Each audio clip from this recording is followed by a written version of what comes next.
అందరికీ నమస్కారం అండి. కుజదోషాలు, కాలసర్ప దోషాలు మొదలైన అనేక దోషాలను తొలగించే రాహుకాల దీపాన్ని ఎలా వెలిగించాలో మనం ఈ వీడియోలో తెలుసుకుందాము. ఈ రాహుకాల దీపం గనక వెలిగించినట్లయితే మనకేర్పడిన ఆర్థిక సమస్యలు, వివాహ విషయంలో ఏర్పడుతున్న ఆటంకాలు, అనారోగ్య సమస్యలు ఇలా అన్ని రకాల సమస్యల నుంచి కూడా రాహుకాల దీపం వెలిగించినట్లయితే వాటి నుంచి విముక్తిని పొందవచ్చు. అయితే ఈ రాహుకాల దీపాన్ని ఎప్పుడు వెలిగించాలి? ఎలా వెలిగించాలి? రాహుకాల దీపం వెలిగించడంలో పాటించాల్సిన నియమాలేంటి మొదలైన అనేక విషయాలను ఈ వీడియోలో మనం తెలుసుకుందాము. ముందుగా ఒక చిన్న రిక్వెస్ట్ అండి. మీరు గనక మొదటిసారి మా ఛానల్ చూస్తున్నట్లయితే వెంటనే సబ్స్క్రైబ్ చేసుకోండి. పక్కనే ఉన్న బెల్ ఐకాన్ని యాక్టివేషన్ చేసుకుంటే మేము పెట్టే వీడియోలన్నీ కూడా మీకు ముందుగానే నోటిఫికేషన్గా వస్తాయి.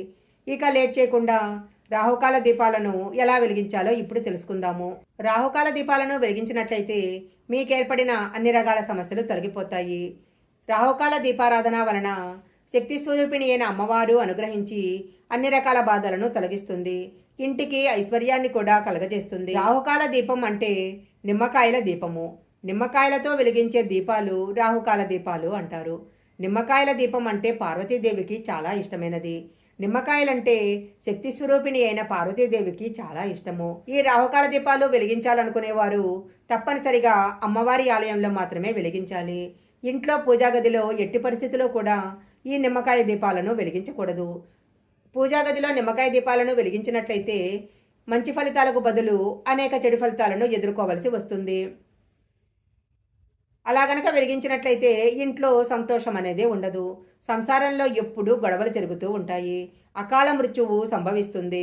ఈ రాహుకాల దీపాలను అమ్మవారి దేవాలయాల్లో మాత్రమే వెలిగించాలి. దేవాలయంలో నిమ్మకాయ దీపాలు వెలిగించలేని వాళ్ళు ఇంటి ముందు తులసి కోట ఉన్నట్లయితే తులసి మొక్క దగ్గర రాహుకాల దీపాలు వెలిగించుకోవచ్చు. ఏ రోజైనా ఈ నిమ్మకాయ దీపాలు వెలిగించవచ్చు. కానీ మంగళవారము, శుక్రవారం రోజుల్లో రాహుకాల సమయంలో ఈ నిమ్మకాయ దీపాలు వెలిగిస్తే చాలా మంచిది. మంగళవారం రోజున మధ్యాహ్నం 3 గంటల నుంచి 4:30 గంటల వరకు రాహుకాల సమయం ఉంటుంది. శుక్రవారం రోజున ఉదయం 10:30 గంటల నుంచి మధ్యాహ్నం 12 గంటల వరకు రాహుకాల సమయం ఉంటుంది. మంగళవారం వెలిగించే దీపాల కంటే శుక్రవారం వెలిగించే దీపాలకే చాలా ప్రాముఖ్యత ఉంటుంది. ఎందుకంటే మంగళవారం వెలిగించే దీపము రజోగుణాన్ని కలిగి ఉంటుంది. శుక్రవారం వెలిగించే దీపము సత్వగుణాన్ని కలిగి ఉంటుంది.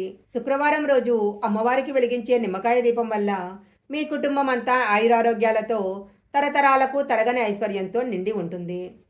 రాహుకాల దీపాలను ఎన్నైనా వెలిగించవచ్చు. కనీసము 9 దీపాలైనా వెలిగించాలి. ఈ రాహుకాల దీపాలు వెలిగించాలని అనుకున్న రోజు స్త్రీలు తలస్నానం చేసి ఇల్లంతా శుభ్రం చేసుకొని ఇంట్లో మామూలుగానే దీపారాధన చేసుకోవాలి. తరువాత ఇంటి దగ్గరలో ఉన్న ఏదైనా అమ్మవారి గుడికి వెళ్ళి రాహుకాలంలో ఈ నిమ్మకాయ దీపాలు వెలిగించాలి. దుర్గాదేవి ఆలయంలో నిమ్మకాయ దీపాలు వెలిగిస్తే ఇంకా మంచిది. అమ్మవారి గుడిలో ముందుగా అమ్మవారిని దర్శించుకొని గుడి చుట్టూ ప్రదక్షిణాలు చేసి అమ్మవారి ఆలయ ప్రాంగణంలో ఒక చోట కూర్చొని రాహుకాల దీపాలు వెలిగించాలి. ముందుగా ఒక విస్తరాకును తీసుకోవాలి. ఆ విస్తరాకును నీళ్లతో శుభ్రం చేసుకొని విస్తరాకు మీద అష్టదళ ముగ్గు వెయ్యాలి. బియ్యపిండితోనే ఈ అష్టదళ ముగ్గు వెయ్యాలి. ముగ్గు పైన పసుపు కుంకాలు వేసి తర్వాత పసుపు గణపతిని అలాగే పసుపు గౌరీదేవిని తయారు చేసుకోవాలి. కొద్దిగా పసుపు తీసుకొని అందులో పాలు కానీ నీళ్లు కానీ పోసి ఒక పసుపు గణపతిని అలాగే గౌరీదేవిని తయారు చేసి కుంకుమ బొట్టు పెట్టి మీరు వేసిన ముగ్గు మీద గణపతిని గౌరీదేవిని ప్రతిష్ఠించుకోవాలి. తర్వాత కొన్ని నిమ్మకాయలు తీసుకొని ఒక్కొక్క నిమ్మకాయను అడ్డంగా 2 ముక్కలు కోసి నిమ్మకాయలో ఉన్న రసాన్ని అలాగే గింజలు గుజ్జు మొత్తం తీసేసి నిమ్మడప్పల్లో దీపం వెలిగించాలి. ఈ విధంగా 9 నిమ్మకాయ డప్పలను తయారు చేసుకొని నువ్వుల నూనెతో కానీ ఆవు నేతితో కానీ దీపంలో 2 ఒత్తులను వేసి 9 దీపాలు వెలిగించాలి. విస్తరాకు మీద వేసిన ముగ్గు చుట్టూ ఈ 9 దీపాలు పెట్టుకోవాలి. ఈ 9 దీపాలకు కుంకుమ బొట్టు పెట్టి నమస్కారం చేసుకోవాలి. ఈ రాహుకాల దీపాలను వెలిగించే సమయంలో ఓం శ్రీమాత్రే నమః అనే మంత్రాన్ని జపిస్తూ దీపాలు వెలిగించాలి. దీపాలు వెలిగించిన తరువాత నిమ్మకాయ దీపాల కింద తప్పనిసరిగా తమలపాకును పెట్టాలి. అలాగే 9 దీపాల చుట్టూ ఎరుపు రంగు పూలు పెడితే మంచిది. 9 దీపాలు వెలిగించిన తర్వాత గౌరీదేవికి అలాగే గణపతికి నైవేద్యాన్ని సమర్పించాలి. పెరుగన్నం కానీ పెసరపప్పు లేదా పానకము లేదా పండ్లను నైవేద్యంగా పెట్టుకోవచ్చు. బెల్లంతో చేసిన పరమాన్నాన్ని నైవేద్యంగా పెట్టినట్లయితే చాలా మంచి ఫలితాలు వస్తాయి. గుడిలో ఉన్న ముత్తైదువకు పసుపు కుంకుమ పూలు గాజులు ఒక జాకెట్ ముక్క ఇచ్చి నమస్కారం చేసుకున్నట్లయితే మంచిది. ఈ 9 దీపాలు వెలుగుతున్నంతసేపు మీరు గుడిలోనే ఉండాలి. నిమ్మకాయ దీపాలు వెలిగించి ఇంటికి వచ్చేయకూడదు. అవి వెలుగుతున్నంతసేపు అమ్మవారిని స్మరిస్తూ ఉండాలి. దీపాలన్నీ కొండెక్కిన తర్వాత ఈ దీపాలు తీసి ఎవరూ తొక్కని ప్రదేశంలో వేయాలి. ఇంటికి వచ్చేటప్పుడు వెనక్కు తిరిగి చూడకుండా ఇంటికి వచ్చేయాలి. ఈ రాహుకాల దీపాలు వెలిగించినట్లయితే ఎలాంటి కోరికలైనా వెంటనే తీరిపోతాయి. వివాహ సమస్యలు, అనారోగ్య సమస్యలు, డబ్బు సమస్యలు, కుటుంబ కలహాలు, ఇలా ఏ సమస్య అయినా సరే సమస్యలన్నీ వెంటనే పరిష్కారం చేసే ఏకైక మార్గము రాహుకాల దీపాలను వెలిగించటము.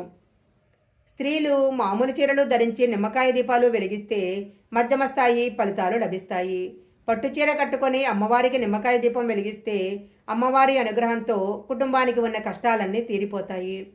నిమ్మకాయ దీపం వెలిగించటానికి మచ్చలు లేకుండా తాజాగా ఉండే నిమ్మకాయలను ఉపయోగించాలి. నిమ్మకాయ దీపాలు వెలిగించేటప్పుడు తెలుసుకోవాల్సిన విషయం ఏంటంటే, ఒకే ఇంట్లో ఉన్న ఇద్దరు మహిళలు ఒకే చోట నిమ్మకాయ దీపాలు వెలిగించకూడదు. అలాగే ఇంటి లోపల పూజా గదిలో నిమ్మకాయల దీపాలు వెలిగించకూడదు.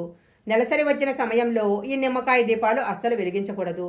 అలాగే నెలసరి వచ్చిన 5వ రోజు కూడా నిమ్మకాయ దీపాలు వెలిగించకూడదు. ఇంట్లో ఎలాంటి మహిళ ఉన్నా నిమ్మకాయ దీపాలు వెలిగించకూడదు. ఆరోగ్యం సరిగా లేనప్పుడు, పండగల సమయాలలో, పెద్దల తిథి కార్యాలు ఉన్న సమయంలో నిమ్మకాయల దీపాలు వెలిగించకూడదు. పిల్లల పుట్టినరోజు అప్పుడు, పెళ్లిళ్ల రోజు అప్పుడు, ఏదైనా ఇంట్లో శుభకార్యాలు జరుగుతున్నప్పుడు రాహుకాల దీపాలను వెలిగించకూడదు. ఈ వీడియోలో చెప్పిన విధంగా నియమాలన్నీ పాటిస్తూ రాహుకాల దీపాలను వెలిగించినట్లయితే మీకున్న సకల గ్రహ దోషాలు, అలాగే అనారోగ్య సమస్యలు, ఆర్థిక సమస్యలు అన్నీ కూడా తొలగిపోతాయి. ఈ వీడియో కనుక మీకు నచ్చినట్లయితే లైక్ చేయండి, షేర్ చేయండి. ఇలాంటి మరిన్ని వీడియోల కోసం మా ఛానల్ సబ్స్క్రైబ్ చేసుకోండి.